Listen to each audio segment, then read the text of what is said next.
дар натиҷаи зарбаҳои ҳавоии Исроил ба як мактаби дар Ғаза беш аз 100 нафар кушта шуда, даҳҳо тани дигар ҷароҳат бардоштанд. дар ин бора хабаргузории Reuters бо такя ба мақомоти Ғаза хабар додааст, ки таҳти назорати Ҳамос аст. ин ҳамла бомдоди шанбеи 10 август дар маҳалли Дараҷи шаҳри Ғаза рӯй дод. расонаҳои фаластинӣ гузориш доданд, ки беш аз 100 нафар дар ин ҳамла кушта шуданд.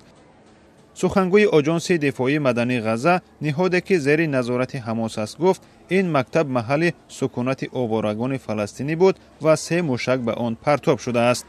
исроил гуфтааст, ки мактабро барои он ҳадаф гирифт, ки дар он ҷо як қароргоҳи фармондеҳии Ҳамос ҷойгир буд. исроил гуфт, масъулияти марги ғайринизомиён бар дӯши Ҳамос аст, ки мактабу хонаҳои истиқоматиро ба пойгоҳу паноҳгоҳ табдил доданд. хабаргузории Associated Press навиштааст, ки ҳамлаи ҳавоӣ марбортарин ҳамлаи Исроил дар ҷанги 10-моҳаи байни ин кишвар ва Ҳамос аст.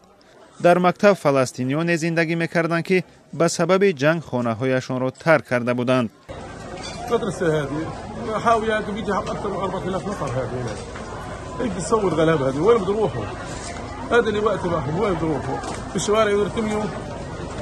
كل الشعب مستهدف إذا كان برا ولا هنا ولا مكان كل مستهدفين.